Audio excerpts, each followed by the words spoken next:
Welcome to the Dental Team Podcast. I'm your host, Kiera Dent, and I have this crazy idea that maybe I could combine a doctor and a team member's perspective because let's face it, dentistry can be a challenging profession with those two perspectives. I've been a dental assistant, treatment coordinator, scheduler, biller, office manager, regional manager, practice owner, and I have a team of traveling consultants where we have traveled to over 165 different offices coaching teams. Yep, we don't just understand you, we are you. Our mission is to positively impact the world of dental, and I believe that this podcast is the greatest way I can help elevate teams, grow VIP experiences, reduce stress, and create A-teams. Welcome to the Dental Team Podcast. Hello, Dental Team listeners. This is Kiera, and you guys, I hope today is just a magical day for you. I hope that you are feeling so happy, so fulfilled, and if you're not, just know I'm there with a big hug for you. But guys, I truly hope that you are living your dream of a life. And if not, you're actively committed to changing it. That you're like, hey, I'm worth it. I deserve to have the best freaking life there is. I deserve to be super happy. I deserve to be profitable. I deserve to not have stress. Guys, that really can be your reality.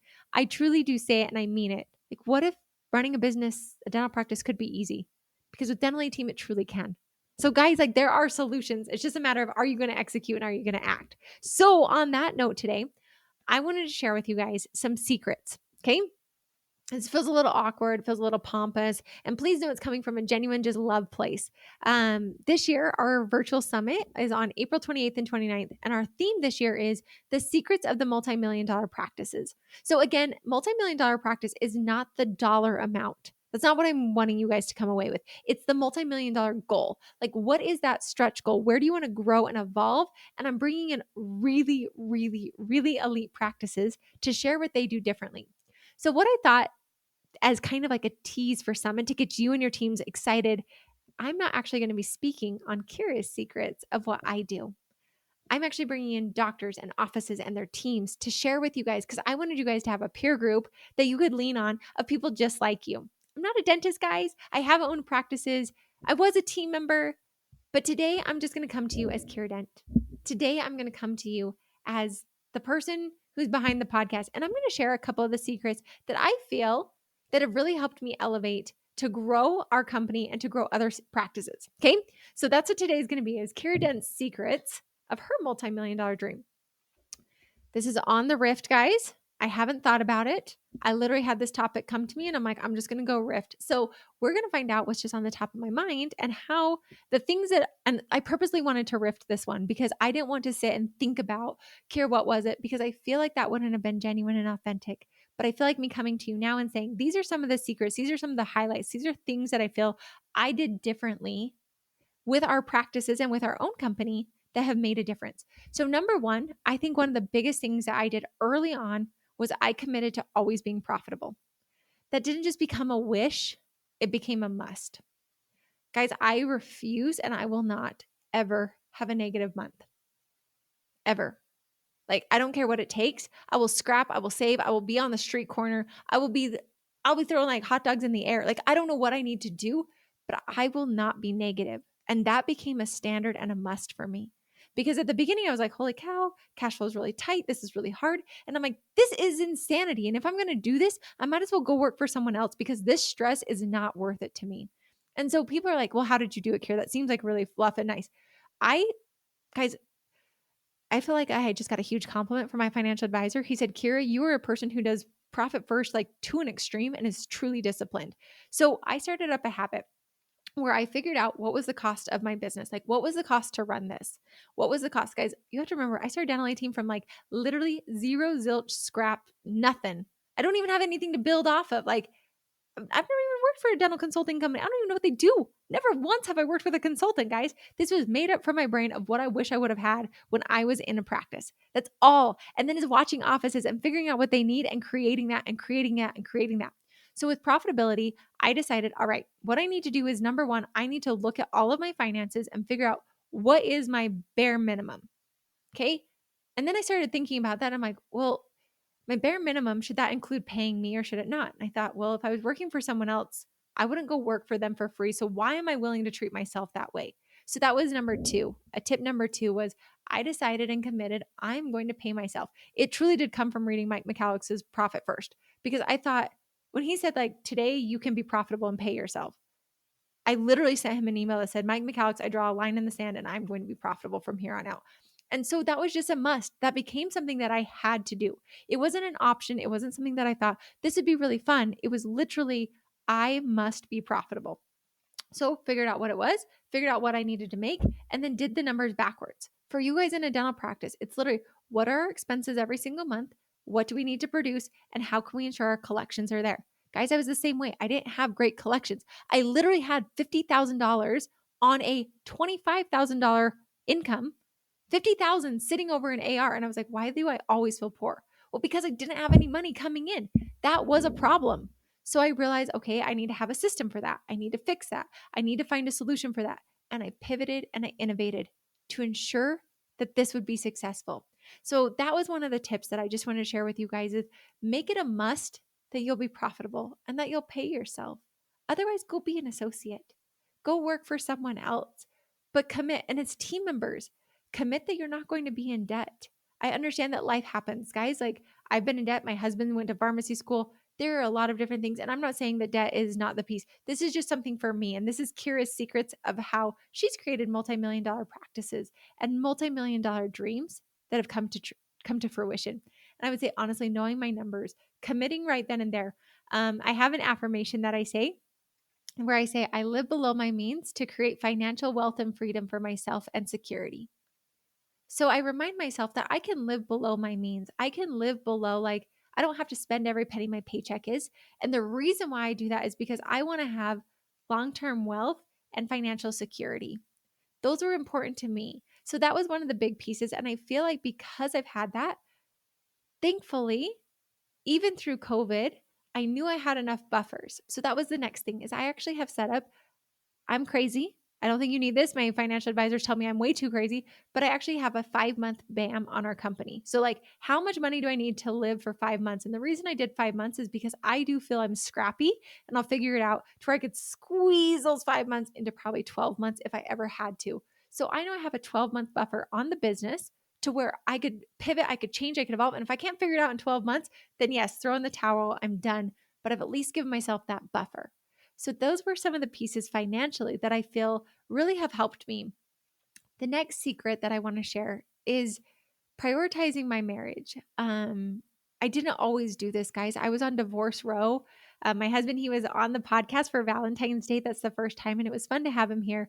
But we were truly on divorce row, and I don't think all couples are able to come out. I feel really thankful and blessed that we were.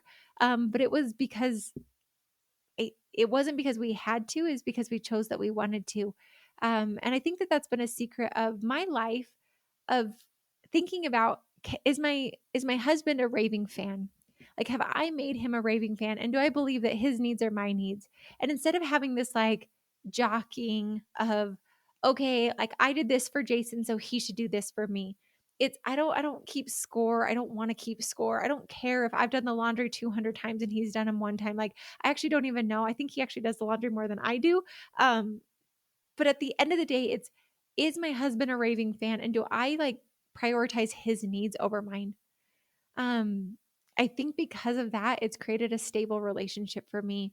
It's made it to where as a business owner, I don't feel stressed and I know that I'm going to invest time in him. So it's not all the time and it's not perfect, but I think that that's been one of the secrets of success of being able to have my husband feel like he's important. I think so often as business owners, we let our spouses just kind of go by the wayside and we let our relationships dwindle. And so we decided, like, as another part of that, to Thursdays are date nights. It doesn't always have to be something fancy or formal. This is really silly and kind of embarrassing. I'm putting it on the podcast, but I decided it'd be, my husband calls it the poop board, which is like really not what it's meant to be. But I did put this like chalkboard in our bathroom that's just ours. So like no one else is going to see it. I did put a bottle of hand sanitizer because I felt like it was gross to touch like chalk Sharpies there. But we like write little love notes to each other on this board and we put up our date ideas of what we want to do for that week. And I think by prioritizing that, no matter what, we go on a date and it can be watching Survivor together, making popcorn. It can be going to McDonald's and getting an ice cream cone. It doesn't have to be anything crazy, lavish, extreme. But I think by prioritizing my relationship, it helped me feel more secure. And it also gave me something to live for more than just myself. Some of you might not have that, but that's been something of creating stability. And then another secret, so I've got the profitability, I've got my relationship with my spouse. Another thing that I really felt like I started doing was creating I call it my white noise CEO time. I'm a very creative person, and if I'm just like tasked all day long, I get massive burnout, I get massive fatigue. And I started realizing that when burnout was hitting, it was because I wasn't taking time to give myself that white space, that white noise space where I'm not required to do any task. And I can literally be this creative bird that can just fly and evolve and create. That's what I need. So when I decided to make my Fridays, and it's not perfect, but most of the time I take all of my Fridays, and that's called CEO time. And I know if I need to go hiking, I can go hiking. If I want to go get a massage, I go get a massage. If I want to like dream up my next idea about the business, I will. If I want to figure out like sit there and think, truly think. Keith Cunningham's The Road Less Stupid is a really great book that talks about thinking time. So I oftentimes will use that to like spur some ideas of, like, okay, Kiera, if you really wanted to do this, and he teaches you how to ask better questions. So it's not like, why are our new patient counts down? It's like, what is really the root cause of new patient numbers being low? It's not just marketing, guys. What about our experience? What about how are we asking for reviews? Like, what is it below the surface level that's causing our new patient numbers to be low? And when I do those kind of questions and I have white noise space, like, guys, it's literally unstructured. I don't have to do anything. If I want to literally sleep my day away, I can. And giving myself that creative space, giving myself that space to work on the business. I also have that in conjunction with every single week, I have a 2 hour block that's business development time. So CEO time and business development time. And some people might be like, Kiera, I'm a dentist. There's no way. I'll promise you, if you use this time effectively, you will get further ahead than by running the mill. I think I see this and I hear it, and it's something that's so cliche. But when you really can actually get out and work on your business, give yourself, I call it like CEO recharge time. Guys, we get asked a lot of questions and I do a lot of things. I need that recharge time. I need that time to be able to be like off and do whatever the heck I want. But I also need time that's built for business development time. So I have those two things: business development, CEO time, admin time, whatever it is where you work on the business, your hard projects, things that you don't want to do. Like for me, we're writing a book for Dental Team. Oh, it's like taking me forever. I use that CEO time, or my business development time to work on that. But my CEO time is whatever I want it to be. It's truly my recharge time. It's my reset time. It's giving me that creative space. And that's something that I've needed to have. So those are some things. And then I would say the fourth secret. So I've got profitability, knowing my numbers and creating that, then my relationship, then how I have time for just me. I think the fourth secret to share tonight that has really, I think, helped me and helped a lot of practices is being systematized. And I know that's a very overarching term, but it's this, I have this grand desire and I think about this often. So, two kind of creepy thoughts, which is fine, think whatever you want. We tried really hard to get pregnant. We went through our whole IVF journey. So, if you guys were a part of that, thank you for being there. And so, I always had this thought of, if I had a baby, I don't know that I would want to work. And I want to create a business where my team is taken care of and I don't have to actually work in the business because I want to have that flexibility and that freedom if I want it. So it forced me to really systematize the business where if I wasn't there, like Kiera Det is gone, she's not there anymore. How is this business going to run? And it's forced me to really systematize and constantly and never ending improvement our systems. Like I just went through sales and I was going through our sales and our customer success experience. And I'm like, whoa, these are broken. Like we need to fix this, this, this. And it's a constant refinement of our systems to make them really, really, really great. And I feel like by having that, so literally it's the thought process of, if I wasn't here, how would this business run and flourish without me? I often think like, if I were to ever die while I'm traveling around the world, how is my team going to be taken care of without me being here? And I don't think a lot of times business owners think that way. I think we think that we're going to be there forever. And so we can be relied upon. But that also forces you to be stuck in your business with no way to ever outgrow it or to go evolve into other things if you ever want to. And I always wanted to give myself those choices and those chances. So those are some things that I think about constantly of how can I make this better? And so it's forced systems. It's forced us to make an operations manual. Like we actually have one done and it's updated every single year. We have systems where we've got set processes and set onboarding processes, and we have set ways that we do it. And it just gets better every single time we do it. Like you can ask Tiffany, Spiffy Tiff, we've gone through the consultant onboarding probably 20 times, if not more. And every single time we're like, hey, how can we make this better? How can we make it better to onboard a consultant faster, more efficiently, and more easy for them?